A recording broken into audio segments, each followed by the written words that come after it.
Assalamualaikum warahmatullahi wabarakatuh. Dulu umatnya Nabi Musa ada yang menyembah anak sapi, ijel itu. Harus tobat. Itu tobatnya ekstrim betul. Kalau tobat sekarang kan cukup istighfar sama istighosah. Kalau dulu enggak, liyak tulal bari umingkum al mujrima, yang terbebas dari dosa menyembah anak sapi, membunuh yang terlibat atau pernah menyembah anak sapi. Makanya ayatnya apa? Fatubu ila bari'ikum faqtulu anfusakum. Ya, jadi orang-orang yang pernah menyembah anak sapi itu tobatnya apa? Faqtulu anfusakum. Sebab itu semua ulama berkewajiban menerangkan nasa mansur. Sampai Sayyidina Ali suatu saat ada mubalek atau ustadz itu ngajar di masjid, ditanya, kamu tahu nasa mansur enggak? Enggak tahu. Terus kata Sayyidina Ali, berhenti jadi mubalek, lisensinya dicopot. Dicopot, kemudian halakta wa ahlakta, kamu rusak juga merusak. Kenapa demikian? Logikanya begini, semua nabi itu kan panutan. Saya ulang lagi ya, semua nabi itu panutan. Tapi kalau kamu tidak tahu nasaman, so jangan-jangan kamu ikut nabi sebelum kamu, yang nasahnya itu syariatnya sudah apa? Mansukhoh, sudah di nasah. Itu kayak kasus Sunda Wiwitan itu. Itu gak mau punya Nabi Muhammad karena kurang keren, kurang sepuh. Nabinya langsung Nabi Adam. Resikonya adalah beberapa aliran sesat itu, aliran yang kurang benar itu, zaman Nabi Adam kawinan otomatis sama saudaranya. Lalu masa sekarang kita membolehkan kawin sama apa? Kalau sama Nabi Adam mau tidak mau. Karena yang cowoknya ya bin Adam, putrinya binti. Lalu Allah bikin satu sunnah yang suami istri itu harus beda, yaitu satu kandungan itu melahirkan satu pasang. Dan mulai dulu memang pasangannya orang jelek itu orang cantik. Makanya agak sial itu yang perempuan-perempuan itu. Memang mulai dulu gitu, kalau cantik itu kesunatannya dapat jelek. Nanti sama-sama masuk surga, karena yang cowoknya ibadahnya syukur, yang ceweknya sabar, itu nanti sama-sama. Nah kebetulan si Qabil itu ganteng sekali Qabil. Berpasangan dengan Labuda itu jelek gembrot, pokoknya tidak cantik. Enggak lah, kebalik. Qabil itu berpasangan sama Iklimah, jadi Qabil ganteng, punya adik kandung namanya Iklimah itu cantik sekali. Yang Habil itu rapati apa? Berarti yang Habil apa? Ya tidak pati ganteng, berbarengan dengan Labuda juga tidak pati cantik. Nah karena tadi ya berarti Qabil bareng siapa? Iklimah, Habil, Labuda. Maka untuk kawin ini nggak boleh satu kandungan. Jadi dulu karena nggak ada perbedaan ibu bapak, mau tidak mau beda, yang penting beda. Yaitu akhirnya apa? Qabil dapat Labuda, yang Habil dapat Iklimah, karena beda kandungan. Itu sudah cukup. Nah, akhirnya kan nggak terima si Qabil. Masa orang ganteng dapat orang jelek. Jadi mulai dulu itu maunya orang ganteng ya dapat orang cantik, nggak terima. Tapi Allah ngatur seperti itu. Akhirnya terjadi percekcokan. Nah, dulu itu semuanya itu religius, sehingga ukuran percekcokannya masih religi, yaitu ya gini saja, kita ngadakan kurban, yang diterima itu yang menang. Ya ternyata dalam kompetisi itu yang menang siapa? Habil. Akhirnya Habil jadi menikahi siapa? Iklimah. Kalau sekarang kompetisinya kan siapa paling kaya ya menang. Lebih gampang. Nah kemudian bayangkan misalnya, ya saya ini menerangkan nasa mansukh. Kita semua sering ngomong, sering berkoar-koar, sering menyarankan atau mewajibkan para nabi itu panutan dalam semua perilakunya. Ternyata ada beberapa perilaku yang sudah dinasakh atau dihapus ketentuannya oleh syariatnya Rasulullah Shallallahu Alaihi Wasallam. Maka mengenali nasa mansukh itu keharusan dalam ulumul Quran. Ya, makanya Allah mengatakan apa? Manansakh min ayatin aw nunsiha pasti na'ti bi khairim minha aw misli. Jadi saya nerangkan nasah mansukh itu dua sesi. Satu sesi antar nabi, dua di internal syariatnya apa? Nabi. Sekali saja hari ini tok, sudah setelah itu anggap pinter sudah. Kalau sudah jangan tanya lagi. Nah, ada beberapa lagi syariat yang masalah metode. Dulu Nabi Nuh itu dibolehkan oleh Allah saking mangkelnya sama orang kafir. Saya ulang lagi, orang kafir itu kan biadab sekali, nempat buminya Allah, makan rezekinya Allah, kemudian mengkafirkan Allah. Pikirannya Nabi Nuh, orang biadab gini nggak layak hidup, itu pikirannya Nabi Nuh.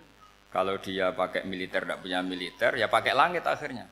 Pakai kekuatan langit, beliau berdoa, Rabbi la tadzar alal ardi minal kafirina dayyar. Innaka intadzarhum yudillu ibadaka wa la yalidu illa fajirong kafar. Ya Allah, mereka ini orang-orang kafir, padahal pakai bumi engkau, pakai rezeki engkau, matikan semua saja. Jangan sisakan satu pun. Karena kalau masih sisa, nanti anak turunnya ya gitu. Gennya gendo ya pasti melahirkan gendo. Gen, wala yalidu illa fajirong kafar. Kalau kamu sisakan pasti melahirkan generasi gendo lagi, kafir lagi. Dituruti sama Allah. Kecuali orang 80 yang ikut Nabi Nuh. Nah, orang 80 yang ikut Nabi Nuh ini selamat karena iman.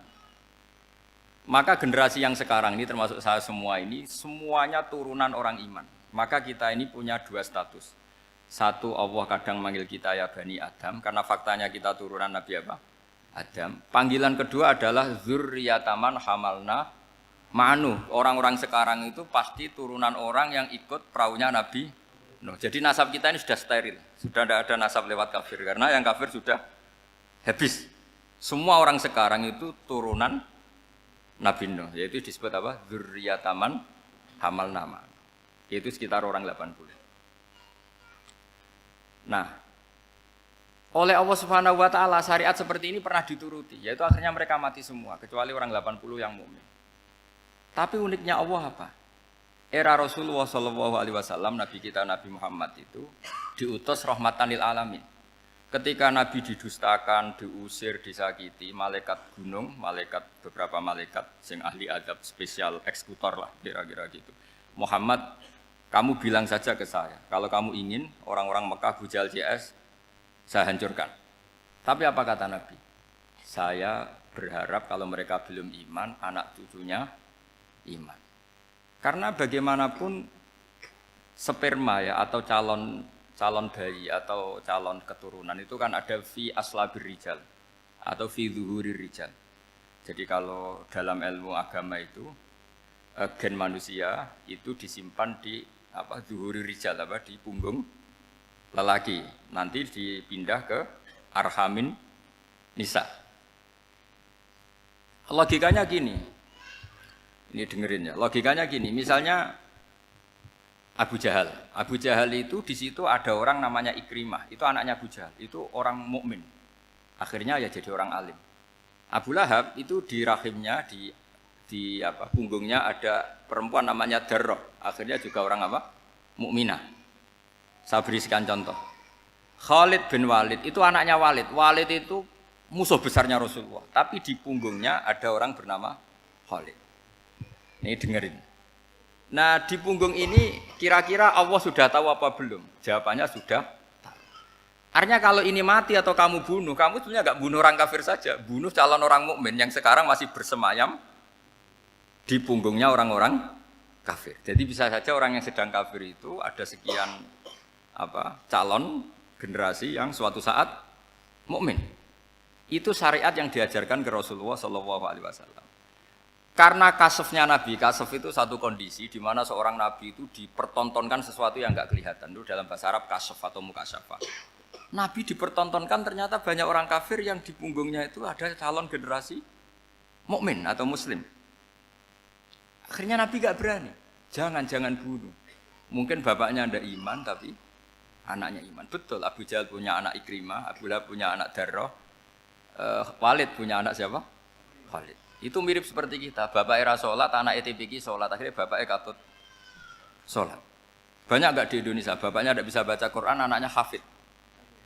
Nah, itu kalau bapaknya kamu habis, tidak ada yang meselin. Makanya biarkan hidup saja.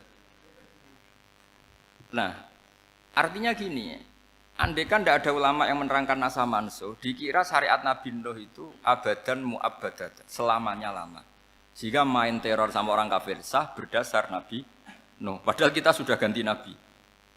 Yaitu syariatnya Rasulullah SAW masyhur itu ketika Nabi ngendikan, saya tidak minta mereka dihukum, tapi ya Allah saya minta Allah mahdi qaumi fa innahum la ya'lamun. Mereka kafir itu karena tidak tahu. Sehingga ada periode. Loh kalau perang itu beda. Perang itu konteksnya duel. Itu tidak harus sama Abu Jahal, Abu Lahab. Ada penjahat mau bunuh kamu wajib perang enggak? Wajib. Penjahatnya meskipun muslim apa harus kafir? Meskipun muslim. Maka kata ulama fikih sebetulnya perang duel itu bukan syariat muslim sama kafir tok. Masih muslim sama muslim, misalnya ada orang mau merkosa istri kamu, terus dia pamit gini, saya muslim loh, beri hak loh. Enggak bisa. Saya penjahat loh, muslim. Jadi kamu enggak boleh merangin saya, ngelawan saya. Saya kan muslim. Enggak bisa, tetap harus dilawan. Makanya kata ulama-ulama fikih, pertarungan sama musuh itu tidak harus sama orang kafir. Orang muslim pun yang mengganggu kehormatan kita, misalnya mau merkosa istri Anda, itu harus dilawan. Makanya Nabi ngendikan mangkutila duna mali fahuwa syahid, mangkutila duna harimi fahuwa syahid. Orang yang mati karena membela kehormatan keluarganya atau hartanya, maka dia mati syahid. Dan penjahat yang mati ini muhaddarun damu, diabaikan sehingga enggak kena kisos, membunuhnya enggak kena. Misalnya ada penjahat mau bunuh kamu duel, menang. Kamu enggak kena kisos karena ini muhaddarun damu, diabaikan kehormatannya. Padahal dia muslim, apa? Muslim. Ini perlu. Jadi ini mengaji ini agak jelimet tapi gampang. Kan kalau paham enggak paham selesai, jadi anggap aja selesai itu. Sehingga kalau enggak ada nasa mansuh, maka orang selalu berpikir, pokoknya sementing ikut Nabi. Nah itu bahayanya kalau Anda tidak tahu detail, jangan-jangan syariat yang kamu ikuti itu syariat yang sudah berstatus mansukhoh, telah dicabut. Dan itu banyak. Makanya kata Sayyidina Ali ketika ada orang ngajar gak tahu nasa mansuh, halakta wa ahlakta, kamu rusak dan merusak orang lain. Seperti tadi pernah ada kawin itu satu turunan, yaitu era Nabi Adam. Masa kita sekarang kawin sama satu turunan, kan gak mungkin. Ya kan, pernah ada membumi hanguskan orang kafir, yaitu syariatnya Nabi No, itu dihapus oleh syariatnya Nabi Ibrahim dulu. Yaitu Nabi Ibrahim menghentikan apa? Faman tabi'ani fa innahu minni wa man asoni fa innaka ghafurur rahim. Ya, kalau orang ikut saya ya Allah ya pasti golongan saya. Kalau yang masih maksiat, masih balelo, saya berharap engkau ampuni. Akhirnya banyak orang kafir tobat. Coba era Rasulullah itu semua orang kafir Mekah itu kafir. Nabi belum wafat. Itu sudah ada 114.000 mukmin semua. Jadi Nabi menangi mayoritas orang menjadi mukmin dari mayoritas kafir, yaitu disebut wara'aitan nasa yadkhuluna fi dinillahi afwaja. Andai kan Nabi Muhammad pakai syariatnya Nabi Nuh, bisa enggak mengislamkan orang sebanyak itu? Enggak bisa kan? Maka ini penting mengenali nasah mansuh. Jadi periode cara wong Jawa maksud no tuntas. Robila tadar itu, pasot tuntas itu, menghabisi itu habis di periode Nabi siapa?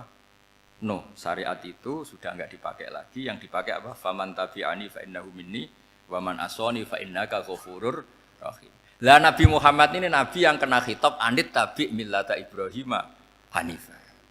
Jadi masternya Nabi Muhammad itu mentornya Nabi Ibrahim. Sehingga syariatnya ya faman tabi'ani fa innahu minni wa man asoni fa innaka ghafurur rahim. Tidak syariat Rabbila tadar alal ardi minal kafirina daya. Jelas ya. Jadi mengenali nasa mansuh itu penting sekali karena kalau enggak Anda halakta wa ahlakta, kamu merusak diri kamu sendiri juga merusak orang lain. Karena menfatwakan hukum yang sebetulnya sudah berstatus mansukh, hanya berdasar itu kan syariatnya nabi-nabi dulu. Syariat yang apa? Syariat yang enggak pernah terhapus hanya satu, usuluddin, yaitu tauhid, itu sama. Tapi kalau syariat itu beda-beda atau furu'iyah itu beda-beda. Yaitu tadi saya beri contoh era Nabi dulu kalau ada pakaian najis dipotong, dibuang. Era Nabi Muhammad dicuci. Orang kafir dihabisi oleh langit. Era Nabi Muhammad enggak boleh, bahkan didoakan Allahumma hdi qaumi fa innahum la ya'lamun. Di Qur'annya apa? Wa in ahadum minal musyrikin astajaraka fa'jirhu hatta yasma'a kalamullah tsumma ablihu ma'mana. Jadi kalau ada orang kafir enggak boleh main dihabisin mereka, beri peluang untuk mengkaji kitabullah. Hatta yasma'a kalamullah. Kalau mereka sudah berpeluang ngaji, harus tsumma ablihu ma'mana, harus dijamin keamanan. Ya, karena apa? Dzalika bi annahum qaumul la ya'lamun. Bagaimanapun mereka memang karena tidak tahu. Nah, kenapa tidak tahu? Enggak. Karena tadi mereka tertutup oleh kultur yang beratus-ratus tahun. Mbah-mbahnya mereka menyembah batu, menyembah berhala. Ya taunya itu ya Tuhan. Bagaimana Anda bisa menjelaskan sesuatu yang sudah beratus-ratus tahun kan tidak gampang. Maka ada periode dimaklumi, apa?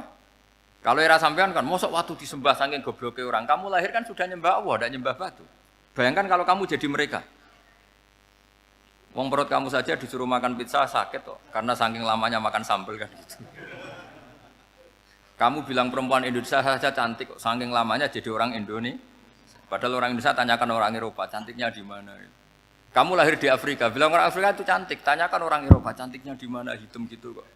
Jadi orang itu pasti terkooptasi oleh sekelilingnya. Orang Afrika akan bilang wanita Afrika itu cantik. Coba tanyakan orang Eropa, cantik apa enggak? Belas. Orang Eropa yang kulitnya gitu kata orang Eropa indah, kata sampean. Koyok anaknya kebu katanya udah jadi. Jadi orang itu akan terkooptasi oleh sekelilingnya. Bayangkan kalau semua orang nyembah berhala terus kamu ndak, alasan kamu apa? Kan menentang mayoritas. Dan itu berat. Maka dimaklumi oleh Allah, dzalika bi annahum qaumul la ya'lamun fi manah panyeruarah. Nah, pemakluman ini yang mulai sekarang terkikis. Orang main pukul saja enggak mau ngaji. Enggak mau ngaji Quran secara kafah. Jadi fatwanya Islam kafah tapi ngajinya Quran enggak kafah. Ngambil 1-2 potongan ayat dipakai dalil. Jadi Islamnya inginnya kafah tapi ngajinya Quran enggak. Kalau kafah ya hafal 30 juz itu. Kalau mau kafah ya hafal berapa? 30. Makanya saya sering bilang, saya sering dinasihati orang karena belum tahu saya ini hafal Quran. Bapak harusnya Islam itu kafah. Kata saya ya dimulai dari konsep Islam itu kafah dulu, apa ya hafal Quran secara kafah. Jadi ini penting saya utarakan. Bahaya sekali orang mengenali Islam tanpa mengenali nasah mansuh. Karena beberapa syariat Nabi sebelum kita itu berstatus mansukhah. Terus contoh berikutnya. Ini nasah mansuh antar Nabi apa khusus internal Nabi? Antar Nabi aja nggak selesai nih sampai subuh aja nggak selesai. Contoh yang paling keren mungkin cowok semua senang. Nabi Dawud dulu istrinya berapa? 99.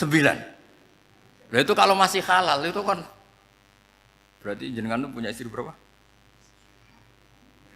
Wah kan ngeri betul.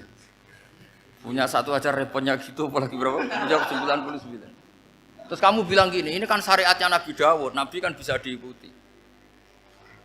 Pernah ada periode di mana seperti itu boleh.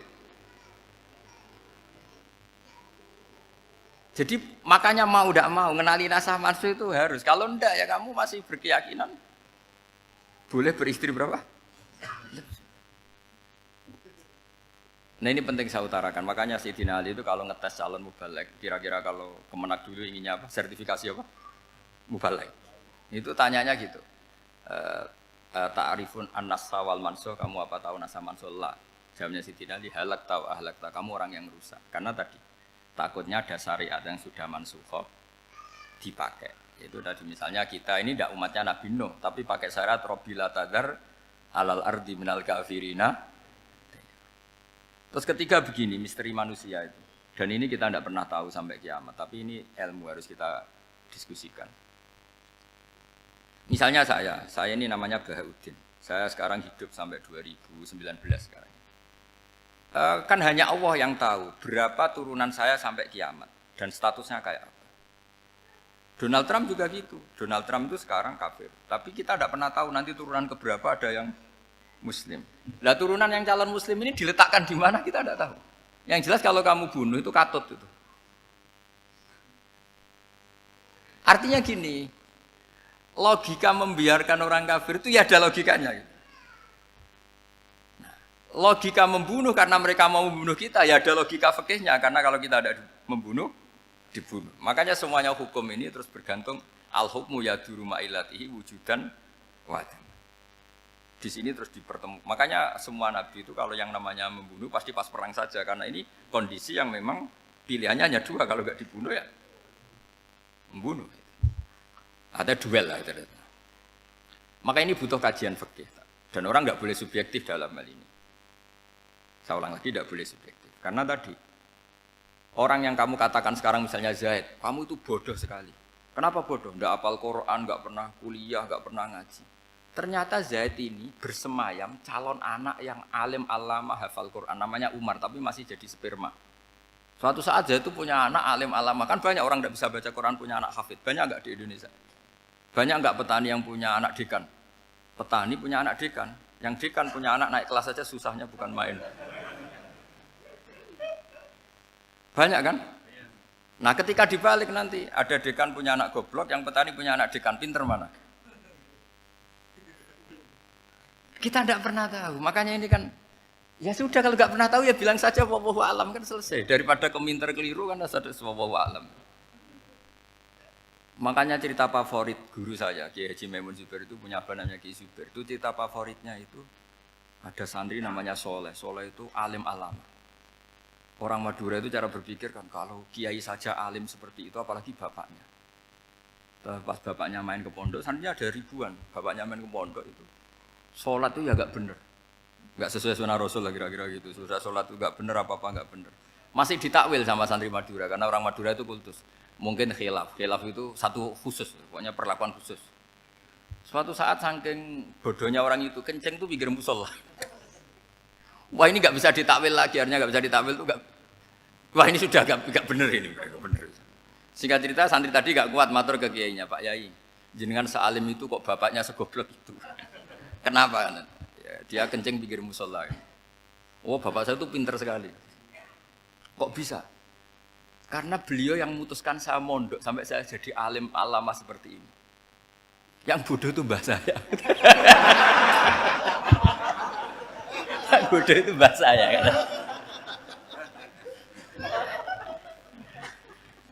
Artinya gini, sekarang misalnya Anda dekan, atau Anda rektor, atau Anda profesor, atau Anda kiai top, mubalek kondang. Anda mubalek kondang terus punya anak, gobloknya bukan main. Atau apalagi anaknya ketangkep KPK. Yang satu anaknya orang bodoh jadi dekan. Kalau kompetisi ini pinter mana coba? Ada ahli metodologi, tapi anaknya itu terlibat narkoba. Yang ini petani utun, anaknya dekan. Kira-kira kalau dikompetisikan pinter mana? Anaknya pinter petani tadi gitu. Yang ketika petani kamu vonis bodoh gitu. Tapi siapa tahu kalau ini menyimpan calon. Paham ya? Kita tidak pernah tahu. Makanya Quran selalu ngajari dalam ilmu sosial itu wa in adri la'allahu fitnatul lakum wa mata'un ila. Dalam ilmu sosial itu kita harus jawab tidak tahu. Karena mungkin. Makanya saya tadi pagi ngaji di direktorat saya bilang, saya pernah diprotes orang, Gus kamu udah jelas 01 apa 02. Ya saya jawab gitu. Manusia itu makhluk yang paling gak jelas gitu. Sekarang soleh suatu saat bisa saja gak soleh. Yang sedang gak soleh suatu saat soleh. Sesuatu yang mungkin rubah kok kamu fanatik itu gimana? Nalarnya itu gimana? Coba kita tahu dulu Wahsy itu pembunuh Hamzah, akhirnya mati mukmin ya enggak? Padahal orang yang sangat dibenci Rasulullah karena membunuh Sayyid siapa? Hamzah. Sa'labah yang tukang itikaf di masjid akhirnya su'ul Fatimah. Kita tidak pernah tahu. Nah kalau nggak pernah tahu ya tidak usah terlalu fanatik biasa saja. Kayak jenengan seneng saya itu ya saya tidak tahu sampai kapan ya tidak tahu. Saya seneng sampean sampai kapan ya tidak tahu. Kayak suami istri itu. Pas nikah harmonis bulan madu sampai kapan bertanya. Yang jelas paling awet itu pasangan jelek itu pasti nggak awet. Makanya jadi guyonan tuh. Pasangan itu jangan baik-baik gak awet. Kalau jelek itu awet. Ternyata maksudnya cantik sama ganteng. Itu suatu saat pasti jadi jelek. Yang jelek sama jelek pasti jelek terus. Makanya jadi guyonan. Kalau pasangan jelek itu awet katanya. Tapi kalau pasangan baik, ternyata baik wajahnya itu pasti gak awet. Suatu saat pasti jelek. Tapi yang jelek awet. Karena mulai dulu ya jelek sampai itu. Awet jeleknya maksudnya bukan. Ya jelas ya, jadi saya mohon sekali ini ilmu. Sampai ndak urusan, ini bukan urusan cocok ndak cocok, tapi ilmu. Ilmu harus kita dengar bahwa syariatnya para nabi itu yang sifatnya furu'iyah, tidak usuliyah, tidak tauhid itu potensi rubah. Sehingga mengkaji nasab manusia itu satu keharusan seorang ulama. Makanya setiap ada syariat nabi, hal hadis syariah mu'abbadah amla, mansukhah amla. Karena potensi itu tinggi. Kita tahu dulu semua nabi sholat menghadap apa? Baitul Maqdis. Era Rasulullah dipindah ke Ka'bah.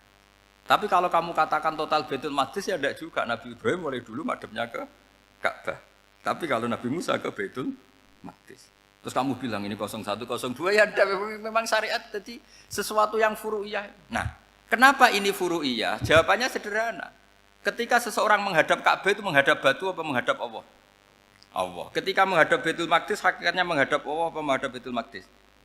Allah. Maka menghadap Ka'bah itu sebenarnya masalah furu'iyah. Yang masalah usuliyah adalah inni wajjahtu wajhiya lilladzi fataras samawati wal ardh. Yang permanen adalah menghadap Allah Subhanahu wa ta'ala. Cuma secara prosedur syariatnya secara zahir menghadap Ka'bah. Maka potensi rubah karena ternyata itu furu'iyah, untuk kiblatnya itu furu'iyah. Yang permanen adalah menghadap ke Allah Subhanahu wa ta'ala. Ini penting ya. Jadi terus sekarang masih antar nabi apa di internal nabi? Ini sudah mau selesai waktunya, sudah habis ini. Internal. Ini sudah selesai, ini sudah pas ini. Mohon Pak Andi. Wah. Jam ini sudah. Sampai mana tadi? Diteruskan apa enggak? Sudah ya, sudah kayaknya sudah. Biar kelihatan cerdas terus. Sekali pertemuan sudah pinter gitu. Berapa? Setengah jam sudah pinter. Yang internal nabi apa antar nabi? Internal ya, sudah sekarang ke internal. Kalau internal lebih banyak lagi contohnya. Yang masyhur tentu masalah Baitul Maqdis. Dulu Rasulullah pernah sholat menghadap Baitul Maqdis 16 bulan. Berapa? 16 bulan. Kila 17. Pokoknya khilafnya hanya 16 dan 17. Kalau ada bilang 10 bulan berarti tidak pernah ngaji. Khilafnya, karena khilafnya itu hanya 17 sama 16. Akhirnya sama Allah diminta, disuruh menghadap ke Ka'bah. Saya ulang lagi, itu tetap masalah antar nabi sebetulnya. Begini, makom itu kalau dalam bahasa Arab bukan kuburan. Kalau di Indonesia kan makomnya Sunan Bonang itu kan kuburan. Kalau makom dalam bahasa Arab itu sesuatu yang pernah dipakai singgah itu namanya apa? Makom. Lalu Rasulullah itu pertama di Medina itu madhep Baitul Maqdis itu 16 bulan. Orang Yahudi senangnya bukan main. Sampai mereka bilang gini, Muhammad tuh gaya-gaya nantok punya agama baru. Tapi kiblatnya ikut kita. Baguslah anak itu katanya, masih tahu diri katanya. Bagus katanya itu masih tahu diri. Jadi senangnya bukan main orang Yahudi. Karena kiblatnya Muhammad sama dengan mereka. Ya tentu mereka jangkar Muhammad, bukan Sayyidina Muhammad atau Rasul Muhammad karena mereka masih enggak iman. Nabi itu ya agak tersiksa karena beliau secara gen turunan Nabi Ibrahim dan kiblatnya Ibrahim itu Ka'bah. Agak tersiksa tapi sami'na wa ata'na tetap madhab ke Baitul Maqdis berapa? 16 bulan. Suatu saat Nabi Muhammad itu disuruh madhab Ka'bah. Ini dengerin. Akhirnya madhab ke Ka'bah. Apa yang terjadi? Orang Yahudi komentar gini, Muhammad itu gimana? Dia di perantauan, rindu sama keluarganya. Terus rindunya itu diaplikasikan jadi perilaku agama. Jadi dia madhab Ka'bah dianggap kangen. Kayak saya kan orang Rembang. Rembang itu apanya Jogja? Timurnya apa-apanya? Enggak, Jakarta itu mana Jakarta itu? Barat sana ya. Ibaratnya saya orang Jakarta, terus merantau di Jogja. Dulu kiblatnya itu menghadap ke timur. Terus ketika madhab ke barat kata sampean, wah itu padune kangen apa? Keluarga. Juga kurang ajar orang Yahudi. Jadi orang Yahudi itu memang paling pinter bully. Makanya kalau sampean tukang bully itu ya agak-agak ya enggak. Saya enggak ngomong agak ya, pokoknya agak-agak ya.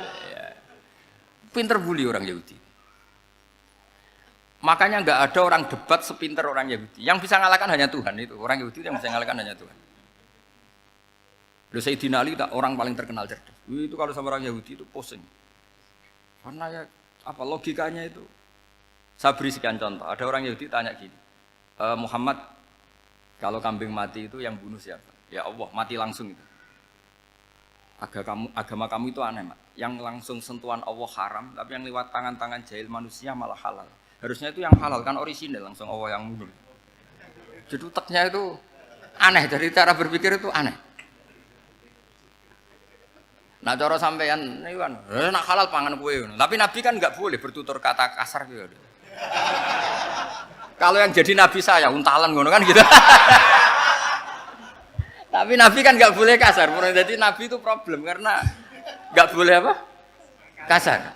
Kalau kita kan gampang, wis nak halal untalan kan selesai apa? Tapi Nabi nggak boleh kasar gitu. Jadi nak jadi nggak Nabi, nggak sampean itu kan enak. Mau keliru ya pantas, mau apa saja pantas. Karena kan nggak panutan. Kalau Nabi nggak bisa meluruskan kebenaran itu harus tetap sesuai akhlak. Ya jadi agak kerepotan. Makanya punya Umar alhamdulillah ada yang nggak perlu aturan itu. Jadi enak. Jadi ya itu memang aturannya harus itu. Coba Nabi itu perang tapi nggak boleh bunuh. Kayak apa susahnya? Beliau jadi sasaran tembak tapi nggak boleh bunuh. Kalau sahabat kan enak, duel, relax, santai, bisa tarung. Kalau Nabi nggak boleh. Makanya Nabi meskipun ikut perang terus nggak ada sejarah orang yang dibunuh. Ya, hanya satu peristiwa itu pun dibaca orang kafir, ditangkis Nabi, pedangnya kembali ke dia mati. Tapi nggak ada yang Nabi. Karena Nabi kalau pembunuh nanti itu terus kayak pendekar kan susah juga punya Nabi kok. Habis perang misalnya Nabi tanya, Muhammad habis serang berapa? 1000. Ya repot juga punya Nabi mantan apa? Pembunuh meskipun yang dibunuh orang kafir, tapi kan kayak apa ya? Fitrah manusia itu akan menolak kepemimpinan orang yang gitulah pokoknya nggak bisa diterangkan itu. Makanya Nabi itu nggak pernah bunuh meskipun kayak apa musuhnya tapi nggak pernah bunuh. Untungnya di sekeliling orang-orang yang tadi. Jangan bilang tuh suka bunuh ya, pokoknya perang gitu ya. Perang dengan bunuh itu beda loh. Ya. Kalau perang itu fair apa? Fair. Sampai mana tadi? Nabi Ibrahim ya tadi. Makom tadi saya ulang lagi. Nabi Muhammad menghadap ke Baitul Maqdis itu hanya Allah nuruti. Ini loh Nabi betul. Tahu betul bahwa di antara syariat adalah Baitul Maqdis karena semua Nabi pernah berkiblat Baitul Maqdis. Tapi Nabi ketika menghadap ke Ka'bah, Nabi juga dibilangin sama Allah. Ini loh syariat yang benar karena Ka'bah juga kiblat sing a'taku, lebih tua ketimbang Baitul Maqdis. Maka disebut Ka'bah Atiqah. Ilal Baitil Atiq. Kalau Quran bahasakan Ka'bah apa? Wal yatawafu bil Baitil Atiq. Atiq itu tua sekali. Ya sudah. Ketika berstatus tua itu orang Yahudi seneng, mergo roh kelirune Muhammad. Mereka nantang, Muhammad ayo debat terbuka. Nabi rawuh. Bagaimana Anda bilang Ka'bah itu kiblat tertua? Wong Ka'bah itu pertama yang menghadap sana itu ya kamu. Semua Nabi menghadapnya ke Baitul Maqdis. Terus Nabi Muhammad mulai berargumentasi ilmiah tadi. Enggak, Ka'bah itu kiblatnya Ibrahim. Jadi Ibrahim dulu itu yang mulai dulu kiblatnya itu di Ka'bah. Terus orang itu tanya, buktinya apa? Terus dijawab, fihi ayatum bayinatum maqam Ibrahim. Ternyata di situ ada jejak kakinya Nabi Ibrahim, yaitu batu yang diinjak beliau ketika bangun Ka'bah. Itu argumentasi ilmiah. Lah barang orang Yahudi kehilangan ilmu itu gobloknya orang Yahudi. Makanya yang bisa mengalahkan Yahudi hanya Allah Subhanahu wa taala. Luang Ibrahim saja golongan kita, pengikut kita. Ibrahim itu pengikut Yahudi. Wah itu Nabi mulai senyum-senyum, mulai tertawa-tawa. Wah itu goblok, orang terdidik. Karena itu ibaratnya kayak kamu bilang Soekarno itu pengagum Puan Maharani. Kira-kira seperti itu. Soekarno itu pengikut Puan. Karena Yahuda itu Yahuda bin Yakub bin Ishak bin Ibrahim. Saya ulang lagi ya, nasabnya Yahudi apa? Yahuda bin Yakub bin Ishak bin Ibrahim. Jadi Ibrahim itu mbah keempat dari Yahuda. Tapi karena mereka kalah debat, Ibrahim itu pengikut Yahudi, itu sama dengan bilang apa? Soekarno itu pengikut Puan Maharani. Itu kan jadi aneh. Atau Gus Dur pengikut Mbak Yeni, atau Basim Asari pengikut Mbak Yeni, itu kan aneh. Wah, akhirnya sama Allah diingatkan. Makanya ada ayat ha antum haula hajatum fi malakum bi ilm falimatu hajuna fi ma laysa lakum bi ilm. Perjanjian debat ini semuanya harus ilmiah. Tapi kenapa perdebatan Anda malah ndak ilmiah? Akhirnya orang Yahudi iftaduhu, malu semua. Wah, semuanya Muhammad itu satu-satunya kekalahan orang Yahudi. Tapi ayat-ayat seperti ini itu enggak populer. Ayat ha antum haula'i hajastum fi ma lakum bi ilm falimatu hajuna fi ma laysa lakum bi. Jadi Islam betapa hebatnya Islam. Kalau debat harus ilmiah. Dan Kanjeng Nabi menantang, ini perjanjian kita debat ini ilmiah. Kenapa sekarang jadi tidak ilmiah? Yaitu kamu mengatakan Ibrahim itu pengikut Yahudi. Padahal Ibrahim dengan Yahudi itu dulu Ibrahim. Makanya Yesus kalah, mat. Tapi tetap ra Islam. Tapi nah, makanya terus Ka'bah dibuktikan ketuaannya lewat apa? Fihi ayatum bayinatum maqamu Ibrahim. Itu bukan makam kuburan. Karena makamnya Nabi Ibrahim tetap Hebron, tengguni Palestina. Kira-kira itu Palestina. Jare Israel yo ning Israel, bola menang di. Jare ning Israel yo ning Israel, jare Palestina ning. Saya pernah ziarah ke sana di Hebron. Di makamnya Nabi siapa? Ibrahim. Jadi jelas ya. Jadi nasa mansuh itu ketentuan yang dikehendaki Allah Subhanahu wa taala untuk menguji loyalitas manusia, menanggalkan semua akalnya. Makanya saya mohon sekali siapapun yang ngaji saya dimanapun, sekali-kali manusia itu harus menanggalkan akalnya. Sekali Anda pakai akal, maka Anda akan ingkar dengan nasa mansuh.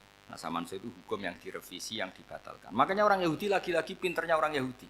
Merovokasi orang-orang yang Islamnya belum kuat, diprovokasi gini. Ungzuru ila Muhammadin tahayyara fi din yukhillu yawman wa yuharrimu ukhra. Lihat itu Muhammad, dia kebingungan cara beragama. Kadang bilang A, besok bilang B. Jadi nasa mansuh dianggap satu bentuk kebingungan. Gak kurang ajar tapi. Wah, akhirnya sebagian orang yang murtad. Makanya nasa mansuh itu satu peristiwa yang menjadikan banyak orang murtad. Karena diprovokasi orang Yahudi bahwa itu bentuk kebingungan Muhammad. Akhirnya terus saya qulu sufa minan nasi ma wallahum angqiblatimul lati kanu aliyah. Nah, kelirunya orang Yahudi adalah ternyata nasa mansuh yang dipilih Rasulullah itu semuanya ada di Taurat dan Injil. Termasuk di Taurat dan Injil disifati dan Nabi yusolli ilal qiblatin, bahwa Nabi ini akan bersolat dengan dua kiblat. Makanya tetap ditantang. Kul fa'tu bitaurati fatluha in kuntum shadiqin. Kalau kamu tidak percaya bahwa saya ini orisinil, ayo bareng-bareng mengkaji Taurat. Tapi mereka tidak siap mengkaji Taurat. Karena Taurat semuanya mendukung Rasulullah Muhammad SAW. Fatluha in kuntum shadiqin. Makanya ini penting sekali ngaji. Jadi perdebatan itu macam-macam. Dan itu pinternya orang Yahudi. Ungzuru ila Muhammadin tahayyara fi dini yukhillu yawman wa yuharrimu ukhra. Ini penting sekali. Makanya nasa mansuh itu uji loyalitas. Itu Imam Malik kalau mencontohkan ke Imam Syafi'i. Saya berisikan contoh fikih. Ini saya melanggar waktu ini. Ini sudah berapa? Saya yang tidak mengesahkan diri saya. Ya misalnya ini ya, ini kertas saya bawa ya, ini kertas saya bawa. Terus ini tak kasih uang misalnya, uang 100.000. Atau kalau contoh Imam Syafi'i dulu dididik Imam Malik begini. Ya Syafi'i kalau kamu punya 2 budak, 2 pembantu, kalau dulu kan masih ada budak, 2 pembantu lah kira-kira. Seneng mana, yang cerdas sama yang goblok? Seneng yang cerdas. Kalau yang nurut sama yang bantahan, seneng yang nurut. Lah yang nurut itu yang goblok. Makanya tinggal dibalik saja. Kamu tak beda ya. Seneng mana punya istri yang cerdas apa yang goblok? Coba jawab. Atau ibu-ibu, mbak-mbak ini, seneng mana punya suami yang cerdas atau yang goblok? Kalau cerdas gak bisa diakali, tapi goblok nurut tapi ya kadang sini-sini kan. Nah, itu kan antar manusia. Masalahnya kita menghadapi Allah Subhanahu wa taala yang semua kita pasti bodoh. Kita menghadapi Allah Subhanahu wa taala yang semuanya kita pasti bodoh. Allah jelas ngendikan wa kanal insanu dzaluman jahula. Manusia itu banyak dolimnya. Dolim itu sifat mubalaghah. Kalau orang dolim sekali dolim, kalau sering zalum, kalau jahil biasa jahil, kalau banget jahile jahul. Bahasa Arab kan gitu memang. Ghafir, pengampun biasa. Kalau ghafur selalu mengampuni. Syakir, makanya sifatnya Allah Ta'ala ikut wazan fa'ul semua. Ghafur, syakur. Atau diikutkan wazan fa'al. Kalau goblok biasa jahil, goblok banget jahal kan itu. Kafir biasa kafir, kalau kafir banget kafar. Ya, jadi wazan balaghah itu bisa fa'al, bisa fa'ul ya. Kafirin kafar atau kafur, paham ya? Malah ngaji nahwu. Ya tapi ini memang perangkatnya ya. Ini kan perang mau tidak mau. Makanya misalnya Allah tidak suka kulla kafarin banget kafir ya pak? Paham ya? Kulla khawanin banget khianate. Kalau khain khianat biasa, kalau khawan sering khianat. Lah manusia itu kata Allah apa? Zaluman, wis banget dolime, banget bodoh. Itu kalau yang ngarang hikam mencontohkan tuh gini, manusia itu pas bener saja salah, apalagi pas salah. Jadi manusia itu kata Imam yang ngarang hikam itu, man itu kanat mahasinhu masawiyah, fakih fala takunu masawihi masawiyah. Ketika baik saja buruk, apalagi ketika buruk. Coba kalau ada orang dermawan sama teman-temannya, tanyakan istrinya, duit dihambur-hambur, disekno konco ngalono bojo. Mesti gitu. Teman yang sering silaturahim ke teman-temannya, kata temannya baik, senang silaturahim, tanyakan istrinya, oh meninggali wong. Jadi manusia pas baik saja ada buruknya, apalagi pas buruk. Makanya dulu bapak saya ngajarin saya istiqomah ya apik, tapi kadang-kadang nak keterusan itu ora istiqomah ngangkangi orang dia tidak punya kesempatan. Misalnya ada imam masjid ngimami terus sampai tua sampai mau mati. Itu istiqomah apa ndak memberi peluang yang lain? Ndak jawab aja. Jadi itu manusia. Jadi pas baik saja buruk, apalagi pas buruk. Kayak saya gini di sini ngajar baik, tapi saya ada ndak sopannya harus di atas. Padahal banyak orang sepuh, ada Pak On, ada beberapa yang kan terpaksa nggak sopan. Tapi sampean yang nyuruh, berarti sampean yang dosa. Kemarin-kemarin saya minta di bawah supaya ganjaran saya utuh, ini gara-gara begini ganjaran saya ini agak terkredit terdebat itu karena itu. Saya teruskan. Jadi manusia itu punya sisi itu karena manusia itu dzalum dan jahul. Wa kana al-insanu dzaluman. Problemnya ini ngadepi Allah yang selalu pinter, yang kita selalu bodoh. Misalnya gini, kamu ditanya Allah. Ini contohnya Imam Malik. Ikla hadi sokhroh fa inna tahtaha dhahaban. Coba bongkahan batu itu kamu angkat, di bawahnya ada emas. Lalu budak yang pinter berlogika, oh disuruh buka itu karena ada emas toh. Berlogika. Kalau budak yang goblok enggak, ya disuruh ya diangkat saja. Ada emas apa enggak karena perintah ya diangkat. Yang satu nurut karena perintah, yang satu nurut karena ada emas, ada sesuatu. Logikanya suatu saat Tuhan tuh hanya bilang gini tok, ikla hadis sokhroh, batu itu angkat. Yang nurut yang goblok permanen tadi, kan langsung ngangkat. Yang pinter, ini ada apa lagi Gusti kok harus diangkat? Ya gak ada apa-apa, nyuruh saja kata Allah gitu. Wah tidak bisa, sesuatu harus ada alasannya. Itu kira-kira mangkel loh Pak? Oh mangkel. Nah, logikanya manusia seperti itu. Makanya dua murid pinter, di rakyat pinter, presiden ya susah mesti demo. Goblok ya susah di sini-sini uang. Ini kan nggak ada pilihan. Memang manusia itu nggak ada pilihan. Nah sekarang masalahnya gini di fikih ini saya kembali lagi ke fikih. Pertanyaannya secara fikih begini. Misalnya iddah. Iddah itu seorang perempuan ditinggal mati suaminya atau ditinggal atau cerai. Itu kan ada namanya apa? Iddah. Iddah itu memastikan apa tujuannya? Memastikan rahim itu steril dari mani atau sperma zaut awal. Supaya nanti kalau dinikah orang lain tidak terjadi ikhtilatul ansab, nasab. Oke, berarti iddah kita beri argumentasi secara ilmiah li baro'ati rohmi. Jadi misalnya Zaid menceraikan istrinya Sri dalam keadaan masih bisa haid. Iddahnya 3 kali masa suci. Wal mutallaqatu yatarabbasna bi anfusina salah satu guru. Lalu karena secara teori medis kalau haid berarti bukti tidak hamil. Apalagi kalau haidnya terulang-ulang sampai 3 kali pasti tidak hamil. Sehingga kalau nanti dinikahi orang lain pasti kalau ada anak ya anaknya zaud sani atau zaud kedua. Berarti alasan iddah li baro'atir rohmi. Oke, kita sok pinter, sok bijak. Pertanyaannya adalah sekarang sudah baru 1 bulan suaminya di Malaysia nggak pernah ngumpuli. Dicek di medis juga berbukti tidak hamil. Apakah boleh tanpa iddah? Semua ulama mengatakan tidak boleh. Tapi ini kan rahimnya jelas bersih. Ya karena iddah itu nuruti perintah pangeran, pokoknya tetap iddah. 3 kali masa suci. 3 kali masa suci atau masa haid. Itu ada perdebatan ulama. Tapi kan ini terbukti bersih Gus. Meskipun terbukti bersih kata Allah harus iddah 3 bulan atau berapa? Kira-kira 3 bulan, 4 bulan ya tetap harus iddah. Kowe milih mana? Sok pinter, Gusti, berhubung ini. Pangeran mbok terangno gitu. Berhubung. Jadi Tuhan apa mbok wari berhubung Gusti ini jelas steril dari sperma zaut awal, enggak usah iddah Gusti. Sama aja kamu disuruh majikan kamu ikla hadis sakhra, berhubung enggak ada apa-apa, enggak usah ya. Kira-kira mangkel ndak budak yang seperti itu? Mangkel. Maka dibutuhkan kebodohan dalam beragama. Betul itu memang. Makanya Nabi itu unik, pernah bilang itu gini, aksaru ahlil jannah al-buhu, aki-aki penduduk swarga itu al-buhu, wong goblok-goblok. Maksudnya goblok yang jenis ini, bukan goblok betulan maksudnya. Maksudnya goblok jenis ini itu ya tetap pinter, tapi pinternya dibuang, pura-pura goblok demi sami'na. Jadi saya misalnya kok pinter dan goblok tadi sekaligus. Pinter dan goblok. Ya bah, ikla hadis sokhra fa inna tahta hadaban. Tak angkat karena saya tahu di bawah ada emas. Tapi di hati saya sajane ya mergo perintah. Suatu saat kalau disuruh Allah ikla hadis sokhra, perintah ya tak angkat. Ya sudah. Jadi ya pinter ya goblok. Saya tahu namanya perintahnya Allah pasti ada hikmahnya. Hikmahnya iddah adalah li baro'atir rohmi. Tapi hikmahnya jadi kawula adalah nurut perintah Allah, cek tahu alasannya maupun tidak. Enggak, lah di sini ada illatul hukmi untuk membangun kecerdasan, tapi ada loyalitas untuk membangun ubudi, ya bahwa kita ini kawula roh tetap loyal.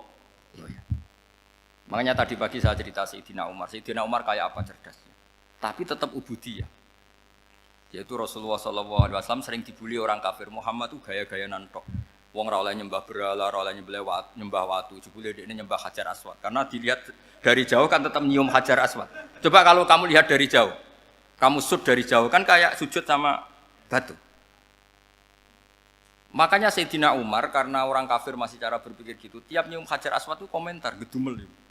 Alim tu annaka hajarun la tadurru wa la tanfa. Walau la anni ra'aitu Rasulullah qabbalaka ma qabbaltuka. Aku roh nak watu ora mandoroti ora manfaati. Kalau saja saya tidak melihat Nabi nyium kamu, saya tidak sudi nyium kamu. Jadi tidak berdoa doa mustajab itu tidak gerutu. Karena apa? Umar tahu ini masalah secara tauhid. Kalau saya doa depan Hajar Aswad nanti dikira syirik karena berdoa di depan batu. Tapi kalau saya tidak nyium nyulayani sunnah Rasul yaitu nyium Hajar wis tengah-tengah nyium sambil gerutu. Itu sudah kompromi. Ya nyium tapi gerutu. Kayak apa? Makanya ya cerdas tapi ya goblok tadi ya cerdas. Itu uniknya Rasulullah. Jadi muji orang pintar ya sudah langit. Tapi Nabi pernah dalam satu hadis mengatakan aksaru ahlil jannah al-bulbu. Aki-aki penduduk swarga itu orang bodoh. Artinya orang bodoh itu bukan bodoh betulan. Dia meninggalkan akalnya demi loyalitas ubudiyah. Nah, untuk menutup sesi ini terakhir betul tak tutup setelah ini selesai.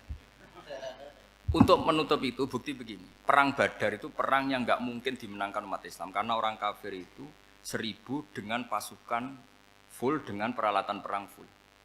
Rasulullah itu tahun kedua Hijriah itu pasukannya hanya 313.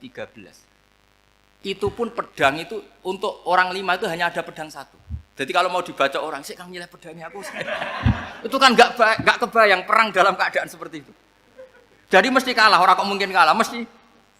Tapi Nabi tetap bilang, saya ini disuruh Allah perang, ya harus berangkat. Yaitu perang Badar. Kata para sahabat, ya Rasulullah ini nggak masuk akal, sudah nggak usah perang, ini nggak masuk akal, mau setor nyawa. Sudah gitu dadaan, nggak ada persiapan. Lucunya apa? Sahabat itu ketika Nabi tetap berangkat. La akhrujanna walau waqti. Nabi menginginkan saya tetap berangkat meskipun sendiri. Setelah Nabi berangkat sekian meter, tuh sahabat ikut semua. Kata Nabi, lah kamu kok ikut? Ya ikut saja. Kata kamu mesti kalah. Ya anggap saja setor nyawa. Demi loyalitas pada jenengan. Itu makanya nggak ada periode sebaik periode sahabat. Tapi yang gerutunya jalan.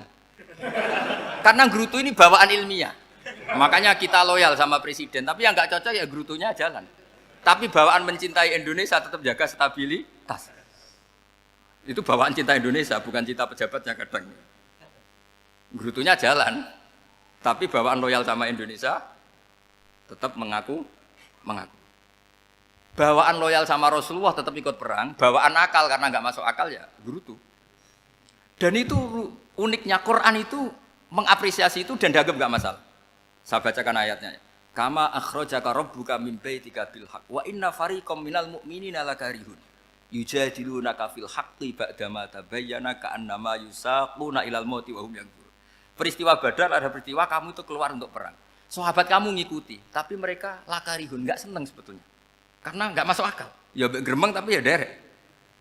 Yujadilunaka fil haqq, mereka mendebat kamu dalam kebenaran. Jadi ya Rasulullah wong perang karuan kalah jenengan lakoni alasane nopo? Lah kok melok? Ya saya harus ikut jenengan Nabi. Itu unik. Kalau orang sekarang mana mau, kalau nggak masuk akal nggak mau melakukan. Coba misalnya istri kamu belajarnya dikurangi, anggap saja petualangan latihan hidup di masa lalu, nggak mau. Padahal petualangan itu hal yang indah. Petualangan itu kan hal yang indah, kan nggak mau. Oh ngirit aja alasan. Tapi lucunya kalau dijak camping bermiskin-miskin di hutan mau. Karena karpe dhewe, tapi nak suami yang ngongkon. Ayolah seminggu ini kita model miskin, anggap saja petualangan masa lalu. Enggak mau. Karena pinter, apa? Coba kalau bodoh. Ya ngono ya apa-apa Mas. Tapi resikonya nak bodoh, pas kamu sakit ya dibiarin. Karena dia melihat sakit kan biasa, namanya manusia. Jadi Makanya ini pilihannya susah, hidup itu malah susah makanya ini. Jadi uniknya Quran gitu. Quran itu membolehkan psikologi manusia. Makanya Allah ngendikan kutiba alaikumul qital wa huwa kurhul lakum. Ya saya tahu kamu tidak suka perang. Allah yang akui bahwa kurhul enggak apa-apa. Tapi ketidaksenangan kita harus dilawan demi mengikuti Allah dan misalnya perempuan Allah juga gitu. Wa ashiruhunna bil ma'ruf. Gauli istri kamu muamalah secara baik. Kata Allah fa in karihtumuhunna fasa antakrahu syai'a wa ja'alallahu fi khairan katsira. Mungkin ada watak yang kamu tidak suka, tapi di situ ada kebaikan. Allah ngaku yang namanya suami mesti ada watak yang enggak suka dari istrinya. Juga sebaliknya lebih banyak lagi yang suami istri kamu tidak suka watak kamu. Juga enggak suka hidung kamu, wajah kamu banyak lah enggak disuka. Tapi demi kestabilan negara suami istri ini, mereka loyal, justru itu bagus. Maka jagalah ilmu, juga jagalah loyalitas. Itu yang perlu saya utarakan. Jadi makanya agama ini dibangun dua. Satu kecerdasan hikmah, yaitu ya al-hukmu yaduru ma'ilati wujudan wa adaman. Tapi juga ada ubudiyah, bahwa agama ini milik Allah. Maka sami'na wa ata'na. Karena begini logikanya, saya ulang lagi masalah batu. Iqla hadis sokhra fa inna tahta hadaban. Terus saya angkat. Pembantu saya ngangkat. Dia saya gaji atas nama apa? Nurut kan? Atas nama menemukan emas apa atas nama nurut? Nurut, karena emas itu juga penemuan saya, milik saya. Ngangkat batu yang enggak ada emasnya juga atas nama nurut. Jadi rapot yang saya berikan ke pembantu saya itu tentang nurut dan tidak nurut. Saya kan tidak peduli dengan cerdas dan tidak cerdas. Itu kan tidak sesuatu yang menguntungkan saya. Nah Allah juga gitu. Kecerdasan kamu, pinter kamu itu tidak menguntungkan Allah Subhanahu wa ta'ala. Karena Allah itu tidak butuh pinter kamu, cerdas kamu. Allah hanya butuh mental ubudiyah kamu. Makanya Allah mensifati nabinya hanya subhanalladzi asra bi abdihi, karena status tertinggi manusia adalah sifat kehambaan. Makanya ya Tuhan nafsul mutmainnah irji'i ila rabbiki radiyatan mardiyah fadkhuli fi ibadi. Berstatuslah sebagai hamba baru wadkhuli jannah. Nah, kalau kamu berstatus hamba ya harus baik, enggak usah kalian bantah. Coba kalau kamu rasional, ya Allah kenapa bikin surga nanti-nanti? Engkau kan bikin sekarang, ngapain repot-repot nanti? Jadi kacau semua agama. Makanya yang perlu didahulukan adalah status ya Tuhan nafsul mutmainnah irji'i ila rabbiki radiyatan mardiyah fadkhuli fi ibadi. Masuklah berstatus sebagai hamba saya. Khasnya hamba tadi ya cerdas, karena semua yang diperintahkan Allah pasti ada hikmahnya. Tapi kecerdasan ini kadang kita tinggalkan demi loyalitas ubu. Sirapnya biasa kadang salah biasa wis. Wis bakat salah no. Bakat salah. Ini sedungane sing gampang ae mesti bener Rabbana dzalamna anfusana wa lam taghfir lana wa tarhamna lanakunanna minal khasirin. Saya pernah punya kitab dan kitab itu menurut saya luar biasa. Bahkan ketika adu bully itu, adu cara mahasiswa itu kayak pelonconan itu. Nabi sama Nabi pengiran gitu, dan itu sekali yang satu salah melakukan disiplin ilmu sampai pangeran itu degradasi. Dan Allah memang mengancam gitu. Kalau kamu melanggar ini, la biton min diwanin nubuwah. Nanti la amkuan min diwanin nubuwah. Kamu saya hapus dari buku kenabian. Tes-tesannya ya lucu. Misalnya begini. Kata Nabi Musa kan ditanya. Ketika dia khutbah ditanya orang, siapa orang paling alim ya Nabi Allah? Sekarang orang paling alim itu siapa? Nabi Musa jawab, saya kan. Ya itu Allah tersinggung karena wong kok mletene ngono. Tapi andai kan Nabi Musa kok jawab Fauzi itu salah, oh tambah salah meneh. Atau enggak Ruhen malah salah meneh. Tapi jawab Musa ya salah. Saya Gusti, saya kan. Orang paling alim siapa? Saya. Allah memperingatkan Musa, ada seseorang yang lebih alim ketimbang kamu. Coba kamu harus ketemu dia. Ketemu singkat cerita ketemu Nabi siapa? Khidir. Terus dalam 3 sesi ini, 3 babak ini buli-bulian. Nabi Khidir itu dalam 3 babak ini selalu kelihatan salah. Di antaranya adalah cara sekarang ya mungkin di gonjak sepeda motor atau perahu kalau dulu yang menggratisi dia numpangi sepeda motor malah spionnya dicopot gitu. Spionnya dicopot, dirusak. Tapi Musa kan sudah digratisin malah rusak yang motornya yang apa? Menggratisin. Nabi Khidir masih tenang. Kamu tidak paham. Ya, Nabi Khidir mesti tidak kamu tidak paham. Itu kata syurrahul hadis termasuk Ibnu Hajar al-Asqalani bilang ini. Setelah itu kedua membunuh anak kecil. Musa tambah marah. Anak yang belum punya dosa kok kamu Sampai 3 kali ada 3 peristiwa. Itu kata Syurahul Hadis. Andai kan Musa kok diam tidak protes, maka dia akan disalahkan Allah. Karena dia berarti membiarkan kemungkaran di depan matanya tanpa reaksi.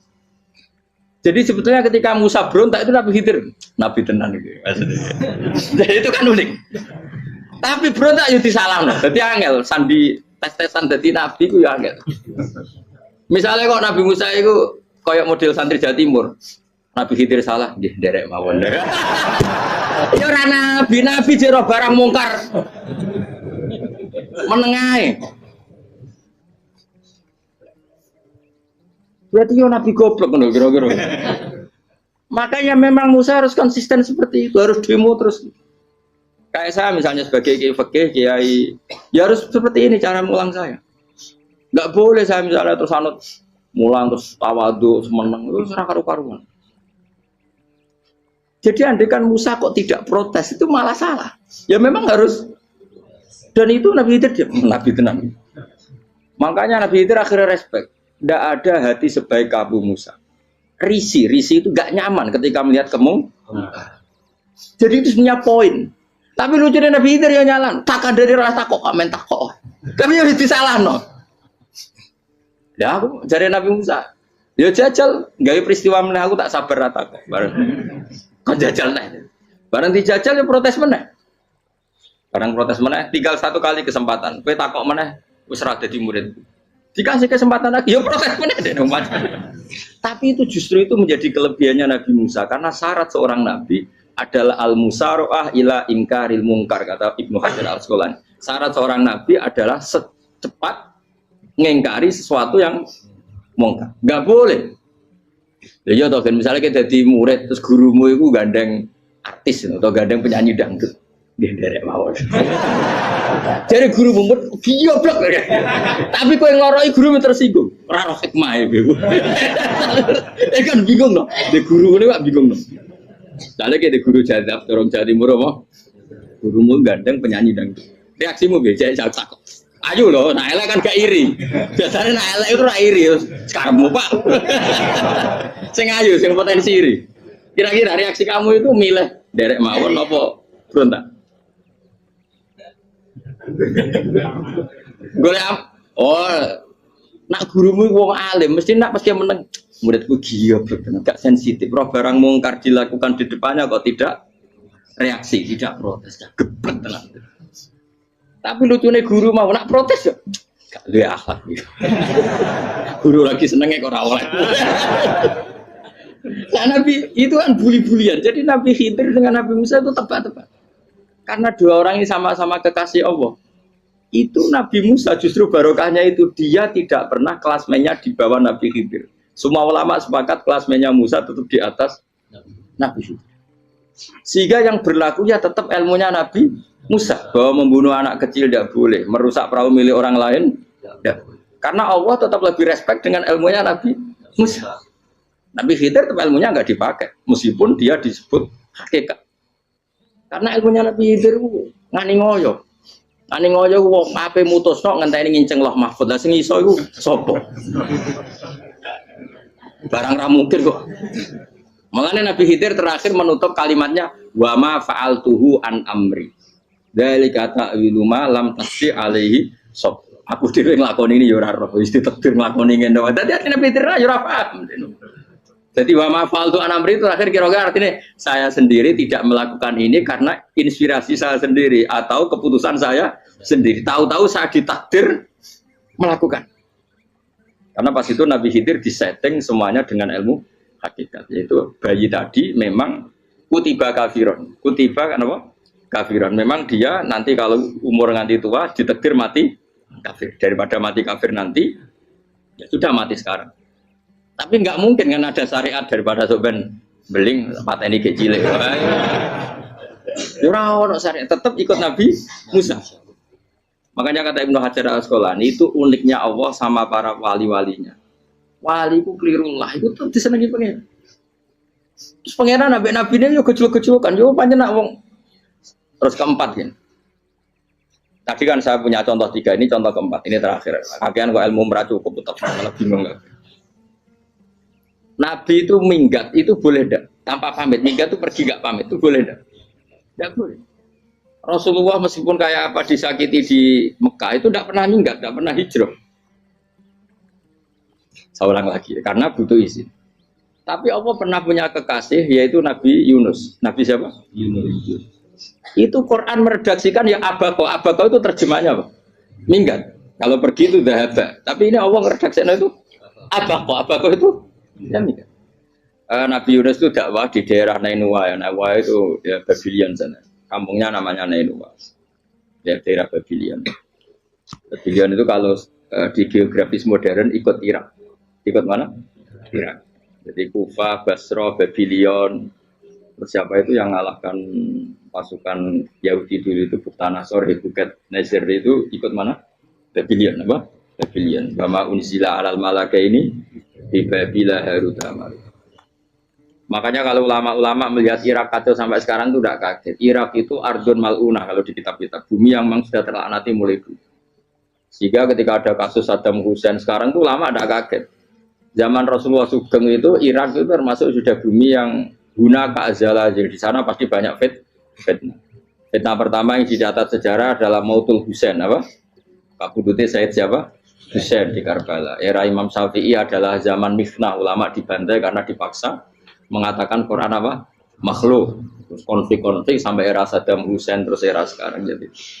Nah kita ini ulama sebenarnya tahu tarikh itu. Tapi di era modern kan dianalisis karena campur tangan ini itu ya sudah lah. Sebab goblok pun aja daripada ngebantah-bantahan olahraga. Ibu goblok, ibu pinter. Sekarang kan analisisnya kan, wah ini ada campur tangan pihak ketiga diciptakan ya saunu ini. Ya kalau intelijen harus ngomong seperti itu. Kalau kita seperti ulama memang dari dulu dicap Nabi hunalika az-zalasil wal fitan. Saya teruskan. Nabi Yunus itu dakwai kaumnya itu lama sekali dan tidak iman. Nah semua nabi kalau kaumnya tidak iman itu diberi hak Allah ngancam akan adanya azab apa? Ngancam akan adanya azab. Nabi Yunus ngomong gitu terusin. Nanti kalau kamu tidak iman itu pasti kena azab. Anggap saja dia ngancam gitu sudah berbulan-bulan. Singkat cerita, azab baru tinggal 3 hari lagi. Ayo nang iman, tinggal 3 hari lagi. Ya kira-kira dia ngomong misalnya Ahad, berarti Ahad, Senin, Selasa, atau kamu milih Selasa ya Rabu, Kamis. Singkat cerita Ahad itu dia gak kuat. Wah semuanya kurang telung dino kaumku tetap orang iman. Mangkel asal, minggat deh. Mau minggat itu jadinya mau minggat kan gak punya tujuan, so asal pergi jauh saja. Ada perahu, sekenanya dia naik saja. Namanya minggat nih. Kalau bawa bekal terencana, bawa visa paspor kan plesir namanya. Jadinya minggat itu ya gak, ya sekenanya gak persiapan. Singkat cerita sampai ikut perahu nelayan tadi terus zaman itu ya ada mitos kalau ada gelombang yang nggak wajar pasti ada orang minggat. Terus ditanya siapa yang minggat, Nabi Yunus kan orangnya jujur saya katanya. Ya sudah yang minggat harus dicemplung no.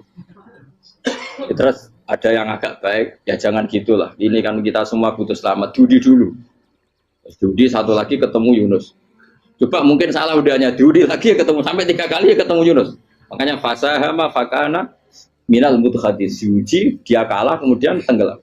Fal taqamahul khutu wa huwa mulim. Terus dia diuntal ditelan oleh ikan nun. Di situ ikan nun digambarkan saking besarnya itu. Dan ini uniknya Allah sama kekasihnya. Sudah Allah menyalahkan tapi unik. Ikan ini kan itu sama Allah dikasih instruksi. Kamu nggak boleh makan dia. Dia kekasih saya. Terus ketika di tengah di perut apa?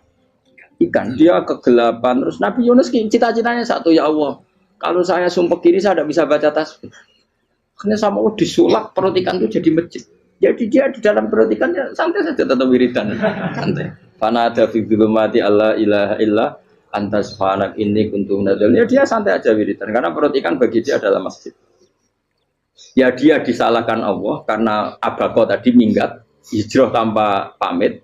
Tapi juga dibela-belain Allah, ikan tadi tidak boleh nelan. Ini perlakuan Allah sama orang yang bikin. Tapi karena dia Nabi uniknya apa? Dino Ahad itu kaumnya do nginceng ngomel Nabi Yunus. Rame-rame nginceng. Lucunya cara nginceng gini. Nak Yunus neng omah berarti bodoh nih. Wong ngomel ono ada kok dene tengok. Bareng dinceng Nabi Yunus tuh gak ada. Oh tenan ono ada. Mulane wonge rawani neng omah. Itu uniknya pangeran. Dadi umpama dekne ra minggat yo salah. Umpama dekne ora minggat berarti kaume jane apa ono adab ono gempa bumi likuifaksi kok dekne ning omah. Lah nek ono tenan ra mlayu, nyatane gak mlayu. Dadi mbok Allah didesain minggat. Tapi nek minggat disalahno Nabi yo ora pamit. Makanya masyhur saya itu punya kitab karangannya Habib Alim Alamah, mbah-mbahnya Habib Anis, Habib Ali bin Husain yang ngarang apa? Ali bin Muhammad bin Husain karang yang disebut Duror itu. Itu diantara doanya gini. Tapi jangan gitu loh, berawali. Aku rawan ini loh. Cuma saya hafal secara ilmu, tapi saya tidak berani. Waj'al sayyiati man ahbabta. Ya Allah, jadikan kesalahan saya itu kesalahan orang yang kau cintai. Terus pokoknya salah lagi jadi pengiran kadung seneng, salah lagi sampai wae wong seneng. Waj'al sayyiati man ahbab. Terus koyo kowe lah dimanja wong tuamu anak paling disayang. Salah wae lucu. Kok cah cilik. Kowe seneng cah cilik, salah wae lucu. Mecano gelas ya lucu, tiba ya lucu. Tibane cah tuwek-tuwek.